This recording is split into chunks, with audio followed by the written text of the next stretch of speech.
Bunu demək olar ki, bunların, yəni rafizlərin küfrü Məkkə müşriklərin küfrünü artıq keçmişdir. Çünki Allah Subhanahu Teala Məkkə müşrikləri haqqında xəbər verir bizə. Ənkabut surəsi 65-də deyir ki: "Və izə rakibu fil fulki." Onlar gəmiyə mindiyi zaman, yəni gəmiyə mindiyi zaman dənizdə fırtına olduqda, "Da'ullaha muxlisina lehu'd-din." Muxlis olaraq dini sadəcə Allaha xalis edərək dua edərlər deyir. "Fələmmə nəccəhum iləl bərri idəhum yüşrikun." Nə zaman ki Allah Teala onları qurtarır, quruya çıxırlar, başlayırlar şirk qoşmağa təzdən, Allahdan başqalarına dua etmək. Lakin bu müşriklərə baxdıqda, yəni günümüzün müşriklərinə baxdıqda, bunlar dara düşdükdə şirkləri rahatlıq vaxtında edilən şirklərindən 2 qat daha da çoxalır. Lakin Məkkə müşriklərində elə deyildi. Məkkə müşriklərində rahatlıq vaxtı şirk qoşardılar. Lakin Allah Azza və Cəllə nə deyir? Onlar gəmiyə mindiyi zaman, yəni fırtına əsdiyi zaman qorxardılar və sadəcə Allaha dua edərdilər, muxlis olaraq. Yəni dini sadəcə Allaha sərf edərdilər. Lakin nə zaman ki qırağa çıxdıqda Allah orta qoşmağa başlayır.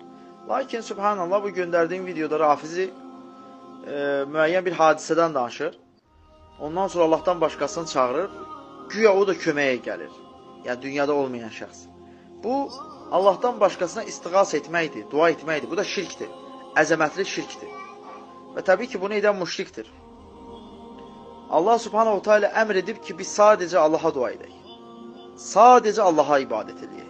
Bizə buyurulan budur və biz bunun üçün yaranmışıq. Allah Teala buyurur ki: "Və mə xalaqtul cinnə vəl insə illə liya'budun." Mən cinləri və insanları sadəcə mənə ibadət etsinlər deyə yaradım. Və Cin surəsi 18-də nə deyir Rəbbimiz? "Və ennel məsəcidə lillah fələ təd'u mə'allahi əhədə." Bütün məscidlər Allaha məxsusdur. Allahla yanaşı kiməsə dua etmə. Və həmçinin Allah Azza və Cəllə İsra surəsi 67-də buyurur ki: "Və izə məssəkumud-durru fil-bahri dalla ma təd'un illə iyyah fələmmə nəccəkum iləl-bərri ə'radtum." Allah Teala buyurur ki, sizə dənizdə bir fəlakət üz verdiyi zaman ondan başqa tapındıqlarınız, yəni ibadət etdikləriniz sizdən uzaqlaşar. Və o sizi xilas edib quruya çıxartdıqda isə üz döndərirsiniz. Burada da Allah Azza və Cəllə nə deyir? Dənizdə sizə bir fəlakət, bir şey üz verdikdə Məkkə müşriklər nə edirlər?